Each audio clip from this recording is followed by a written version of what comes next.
Hey guys, it's me, Jimmy. Last time, I asked you guys if you wanted me to review Tecmo Bowl since it got 0 votes. Well, I decided I won't do Tecmo Bowl because it's football. What's there to say about it? So, we're going to look into the NES library and review Final Fantasy.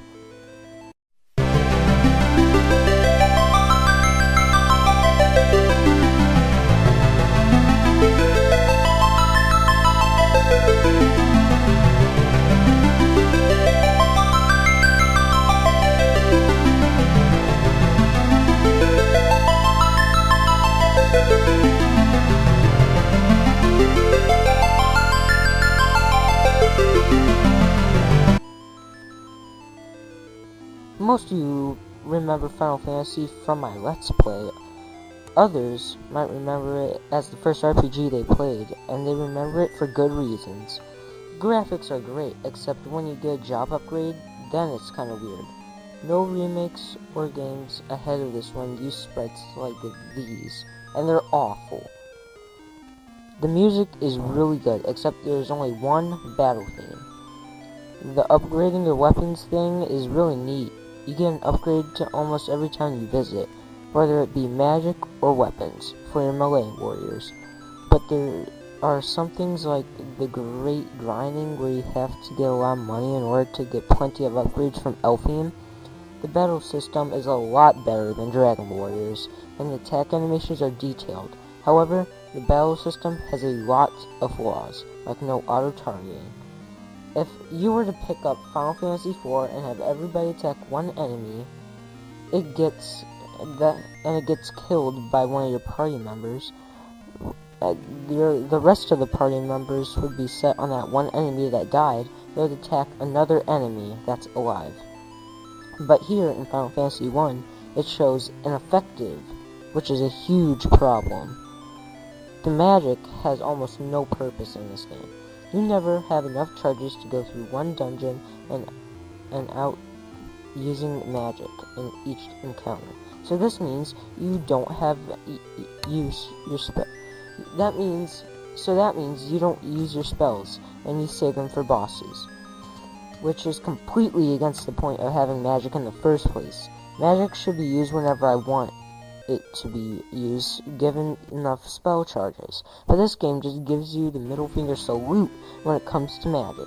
But on the good side of magic, almost all the magic you get serves its own purpose, except level 2 white magic. Some magic spells you'll be using a lot, like Asuna, Stona, and Anti-Ice, because these get rid of status illnesses that hurt you on the main screen. The story. The world is veiled in darkness, the wind stops, the sea is wild, and the earth begins to rot. The people wait, their only hope a prophecy. When the world is in darkness, 4 warriors will come. After a long journey, 4 warriors arrive, each holding an orb. So basically, we're the 4 young warriors, each holding an orb, which have nothing but darkness in them, and we have to return the light to them and then save the world.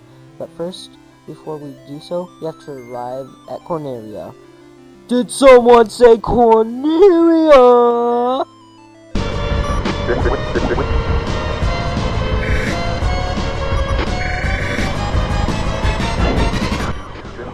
Not Corneria, Corneria. Anyway, a soldier notices our orbs, so then we meet up with the king of Corneria, who tells us the evil Garland has kidnapped the princess. So we have to travel north and defeat Garland and save the princess. He's not too hard if you grind up to level 3. The king thanks you and builds a bridge to north of Corneria so you can travel farther throughout the land and save the world. On the other hand, the princess thanks you by giving you the family treasure passed down from generations. We'll be using that far later at the end of the game. So once the 4 warriors travel north and get to Provoca, a pirate is causing trouble in the town, so we fight his 9 pirates and he gives us his boat. Here, you can get an upgrade for your melee warriors, fighter, and red mage. Once you get the boat, you travel south of Corneria to arrive to Elfheim, the town of the elves. This is where the great grinding starts.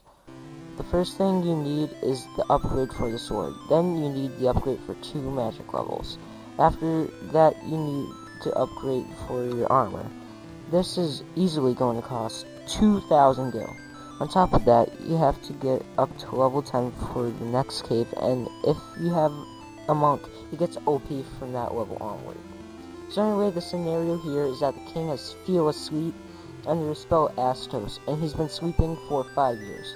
So you need to go through the cave, bring antidotes, get the crown, then confront Astos, get the crystal eye, travel north with your boat to Matoya's cave, and then you get the Jolt tonic medicine. Then go back to Elfheim to await the prince. After you await the prince, you get the key, which you can open any locked door throughout the land. So make sure you go back to Cornelia and get the TNT from the locked rooms. After you get that important item, you travel to the dwarf cave and meet this guy who blows a hole through the ground, which means you have to travel northwest to Melman. At Melman, they have the best armor available for the fighter, but it's pretty expensive. But once you get your upgrades, you go on to the Earth Cave, the first cave where you revive a crystal. Once you get down deep within the cave, you get to what seems to be the first boss, the vampire. But then you figure out it's only a mini boss. After you beat him, you get a chest, and then you leave to go to the Titan's cave, give the Titan that item, then you travel to the Old Man, which will give you an item that helps you lift the tomb behind the mini boss room. How would you know how to do that? Nintendo Power. Again, go subscribe to our magazine, fuckers. Once you get to the end of that, you have to fight the witch. He isn't very hard as long as you have fast. Once you're done with that, you have to travel southeast to Crescent Lake Town. Here you can get some magic upgrades and whatnot, but you can also get a canoe, which you can sail to the next dungeon, Gurgu Volcano. This is where the first dungeon with a gimmick. That red stuff is lava, and whenever you step on it, you take some damage. It's very unavoidable. Anyway, once you get to the end of the cave, it's Carrie, and she's just a tiny bit harder. Once you get out of there, you can go to the super hard ice cave, which you can get an item, and then travel south to get to the famous airship. But there isn't any Sid in this game, so this takes place after Final Fantasy II when Sid dies. But that game references Final Fantasy's Warrior of Light, so this must take place after Final Fantasy IV. But Final Fantasy II can take place after 3, which has the Warriors of Light, and Sid is in it too. So it can take after 2, but it's most unlikely. So the timeline goes Final Fantasy IV, Final Fantasy I, Final Fantasy II, Final Fantasy III. Whereas 5 fit into all of this, because 5 also has the Warriors of Lights and reviving crystals. Well, I'd say it takes place either before the Infinite Time Wheel or after. And it's probably after. So the timeline goes Final Fantasy IV, Final Fantasy I, Final Fantasy II, Final Fantasy VI, Final Fantasy V, and Final Fantasy III. Holy crap. Oh, it's way too far into that. Well, anyway, with your new airship, you travel north to the Castle of Ordeals. You can do some trials and then get a stone, which you can go to some Dragon Islands, where you can get the class upgrades. Then you go get some Oxio from some fairy, then go underwater. Once you're at the boss of the cave, you fight the Kraken. The Kraken isn't hard. His weakness is, of course, lightning. Will he throw a tsunami at me? Then you go east through another dungeon, and there, all the crystals are restored. End of the game, right? Wrong. You have to go through the Temple of Fiends again and travel back 2,000 years and beat Garland's butt. But this is where the loot comes in. In this dungeon, you have to use the loot to get by another place. And when you fight Garland, it's not special. It's the same boss music, but it's pretty hard if you're level 30. He'll use his attack that restores a lot of his health. But once you defeat him, peace is brought back to the world, and a 2,000-year loop is put to an end. The Light Warriors say goodbye and disappear from the world. But who is the true hero here? It's you, the player. You traveled through the cave, fought Astos, and gave Matoya the eye and awoke the king. It was you who went through the ice cave and got the airship. It was you who defeated Garland and stopped a 2,000-year loop. Final Fantasy overall is a good game, but the NES version is far off from being the best version of this game. There's the MSX version, which has great music and colorful 16-bit supported graphics. There's the GBA, PS1, and PSP versions, which added auto-targeting. In new dungeons, also, they removed magic charges and used the MP standard nowadays. Then, there's that weird cell phone version. I don't know what they're taking there.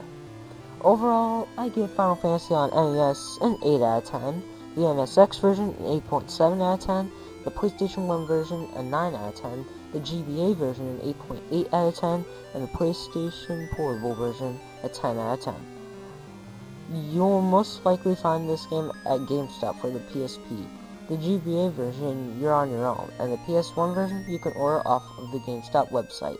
The NES version you'll find online for $15, but if you get lucky at a flea market for $4. The MSX version you're finding online for $400. So yeah guys, that's my review on Final Fantasy. Next, I'll be doing Excite Bike. I'll see you then. Goodbye.